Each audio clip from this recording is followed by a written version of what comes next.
nous revenons pour approfondir la notion sur la création des pannes. Et pour aujourd'hui, nous allons créer le panne en Z. Voici l'illustration de nos pannes. Et là, nous avons les données C, B1, H, tout ça. Nous nous sommes basés sur cette configuration ici, cette catalogue. C'est ces catalogues que nous avons utilisés. Et là, nous avons créé successivement Z 140, 200, 220, 250 et 300. Et nous allons constituer nous-mêmes un catalogue. Donc nous avons créé plusieurs types de profilés au cas où un profilé ne tenait pas, pour que lorsque nous allons créer le famille, que le logiciel nous indique, le profilé qui convient le mieux. Et dans cette création de profilé, suivant les caractéristiques, pour les Z 140, l'épaisseur max était 2.5, c'est ce que nous avons utilisé. Pour 220, on a utilisé la même épaisseur, mais pour 250, on a pris 3. Et pour 300, nous avons pris 3.5. C'est ça. Et c'est ceci que nous avons modélisé successivement sur AutoCAD en respectant les données qui sont de l'autre côté. En créant le profilé sur AutoCAD, qu'est-ce que nous avons fait? On se doit d'enregistrer le profilé en question au format DXF. Donc c'est ça. Vous enregistrez ça non au format DWG mais au format DXF pour qu'on l'exporte facilement. Et une fois dans le logiciel robot, nous entrons ici, après avoir bien sûr paramétré, nous allons utiliser le module création des sections utilisateur. C'est ce que nous allons faire. Pour ce faire, on va importer, ouvrir une section, bibliothèque des sections, nouvelle section à paroi mince, ça c'est pour créer, nouvelle section à paroi pleine. Ça consiste à importer à partir d'un catalogue pour une modification enregistrée dans un catalogue. Nous allons sur fichier, importer PDF, DXF ici, je disais qu'on commence avec ça, profilé 140.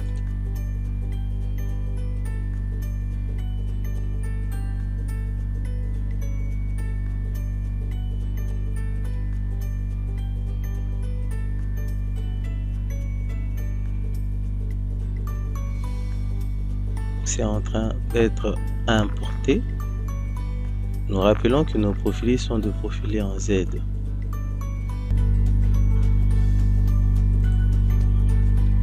Oui. Ok.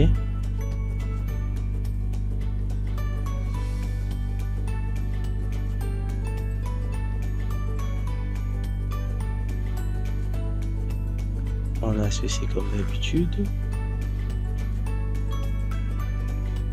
Calcul pour voir le résultat, on peut ajouter les autres types de moments, bien sûr, calculer moment d'inertie de torsion, coefficient de rigidité en cisaillement, facteur de résistance au cisaillement, facteur de résistance plastique, ça c'est important, surtout les facteurs de résistance plastique. On a un facteur de résistance plastique et autres, parce que récemment nous avions eu à faire un tuto qui était consacré à l'analyse de l'élastoplastique. Et dans cette analyse-là, on a besoin de ces facteurs de plasticité.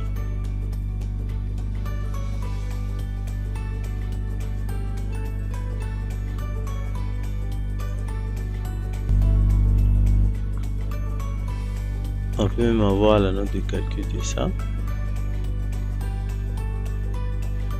de la section.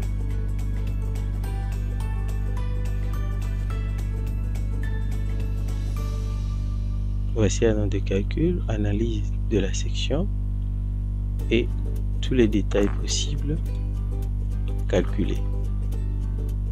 Vous voyez ici, j'ai les coordonnées en X, en Y et en Z de mes différents points.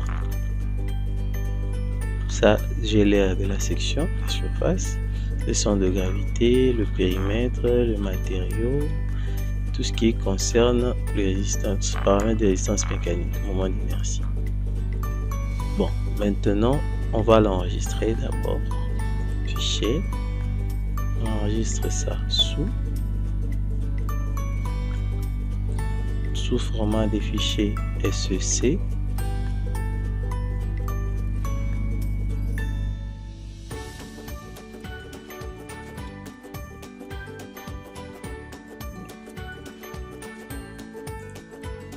J'appelle ça PZ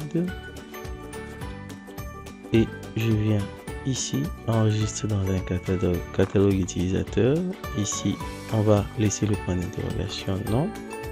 Je peux appeler ça, peut-être changer PZ de nom. Ça c'est 140.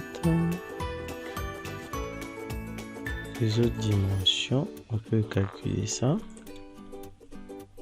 B1 plus B2, 65, 59.5.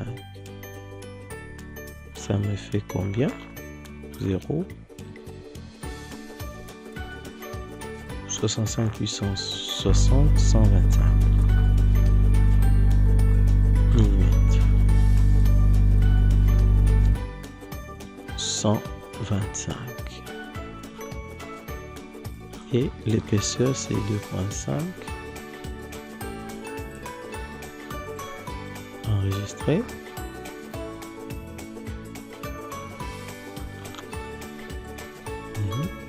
Ça se fait. J'ai enregistré. Je vais en prendre un autre. Je supprime ça. Je viens sur fichier, importer PDF. J'ai fait faire de même pour tout le reste.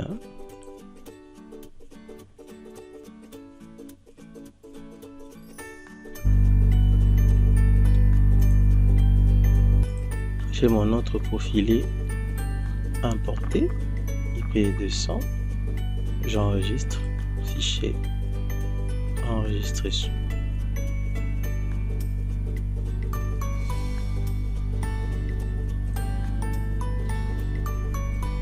Avant d'enregistrer, on peut avoir le résultat, tous les résultats possibles.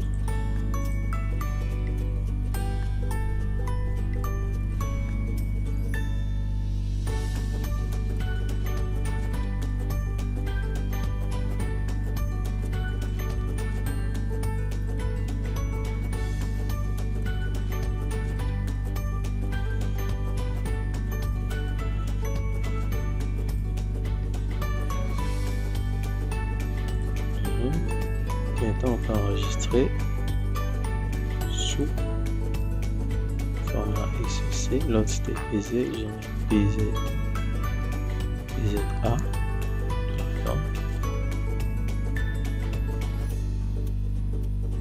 Ici,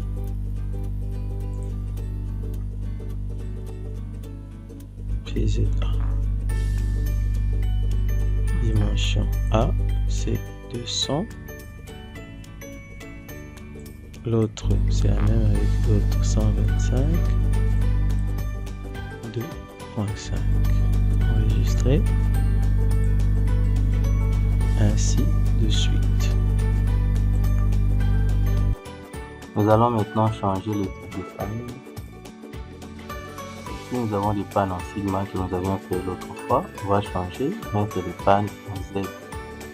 Car on vient de créer une famille de pannes en Z. Ici, vous voyez, ces éléments, ce sont des liens, ils sont là comme maintien latéraux. Important pour diminuer un peu la portée de nos pannes, ainsi augmenter la résistance. Bon, pour changer de section, on va d'abord sélectionner, je prends ça, je fais sélectionner similaire, par section, je viens ici, à partir de là, je clique sur un profilé, celui-là. Là, je suis sur profilé en Z. Et Z, ce sont les profils que j'ai créés. Je peux commencer par ça, le nom existe déjà, c'est bon, appliquer. Et si je zoome, vous voyez réellement ici, c'est mon profilé est en Z, carrément. Ok, comme nous avons ça, on va placer, bon, on va faire notre combinaison de charges rapidement et calculer. Combinaison automatique.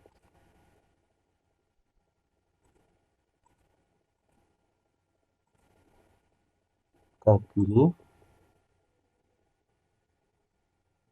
Ok, maintenant on passe au dimensionnement. Nous tenons à rappeler une chose. Le pan peut être fait en profilé, en laminé, profilé laminé chaud ou froid. Les profilés laminés chauds, ce sont des IPE et tout ça. Mais pour les profilés laminés froids, ce sont tous les profilés minces dont on peut citer les profilés en Z, en C, en sigma. Ce sont là les profilés en parois minces. Donc, pour dire que la vérification des types de profilés varie, il n'y a pas une manière générale. Donc, il faudrait voir le type de profilé que vous avez et quelles sont les vérifications que vous pouvez faire. Chez nous, ici, c'est un profilé à parois minces. Donc, on avait créé notre option ici, pan. Et pour les parois minces, comme j'avais dit, il faudrait cocher sur section à parois minces. Il faut cocher sur section à parois minces. Et là, on détermine les dimensions, les types de plaques, donc c'est-à-dire votre tôle, type de tôle. Et ici, il ne faut pas oublier l'espacement de panne. L'espacement de panne, il faudrait là fixer les types de panne que vous avez. Épaisseur nominale, espacement des nervures, largeur des nervures, moment d'inertie par section. Il faudrait tout faire. Ici, concernant le principe de déversement, bon, pour cette pièce ici, il ne va pas se déverser. Hein. Vous allez voir, lorsqu'on va calculer, il ne sera pas nécessaire de placer les déversements. Bon, on calcule et puis on va réajuster. Vous allez voir. On va sélectionner notre élément, un élément, et on fait sélection similaire. Là, appliquer. Ok, ici, je vais créer la famille, l'unique famille que je vais créer. Cette famille-là.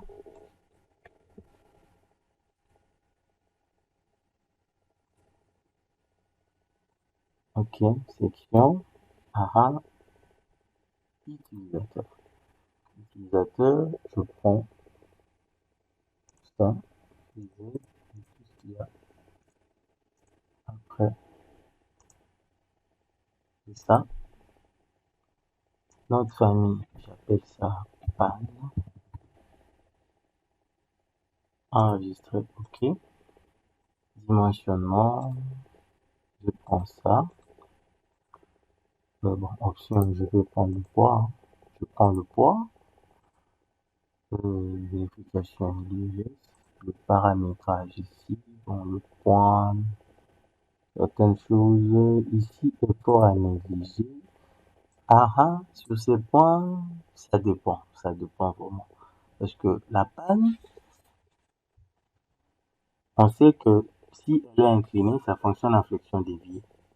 Mais il y a deux fois où on peut utiliser l'interaction entre les différents moments. Interaction de différents moments, on vient en champ métallique. Toujours important de se référer. Différentes normes.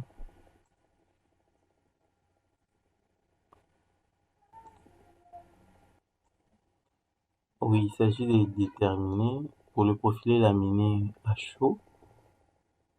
Nous avons les valeurs principales, la résistance, le moment, MR, l'effort tranchant et l'effort normal.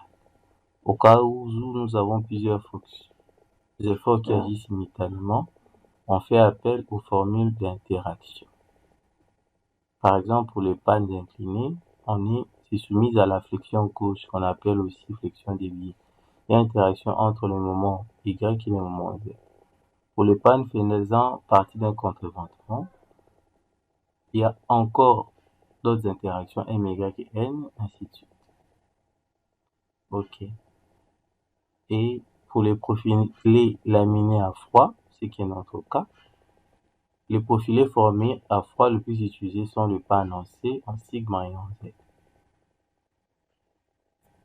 Les hypothèses a priori applicables ici ne sont pas applicables pour les profilés laminés à froid. En particulier, la section droite n'est pas indéformable, la pacification totale de la section ne peut pas être atteinte. Raison pour laquelle on demande même de placer des dispositifs comme ici. L'introduction de charge réalisée par la fixation des tôles de toiture doit être conçue de façon à éviter les phénomènes d'instabilité globale. Donc on doit placer les tôles de telle manière à éviter l'instabilité globale, entre autres les déversements. Bon, on calcule et on revient là. Donc ici, principalement, je laisse comme tel.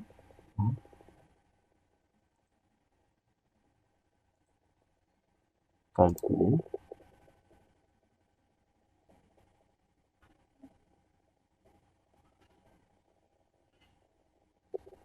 Je reviens là.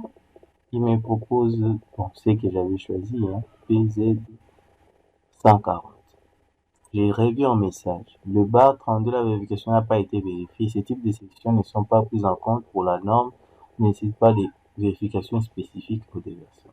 Vous voyez, par exemple. Donc, ces genres de sections nécessitent pas la vérification au déversement. On peut changer un peu. Je viens là. J'enlève le déversement.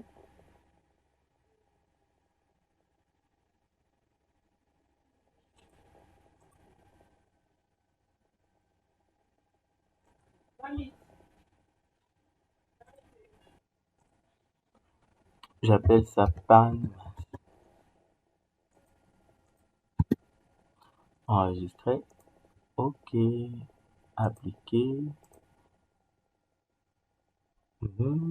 Ici encore enregistrer. OK. On peut refaire le calcul. Voir s'il a tenu compte de ça. Oui. Il n'y a plus le message par rapport à l'instabilité. PZ. OK. Donc, bon.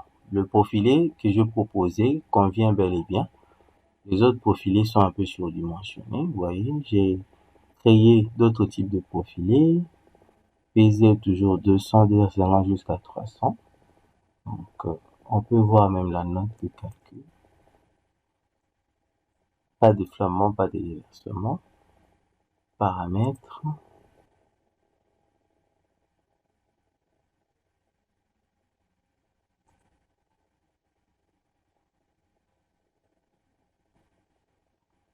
Là, ce sont les différentes notes de calcul générées. Je clique encore ici.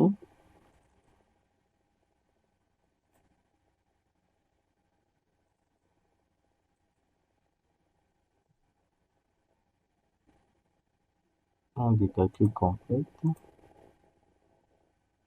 Ouais. J'ai ma note de calcul avec les vérifications réalisées. L'effort intérieur, le moment résistant, paramètres de la section. Donc, tout est bon.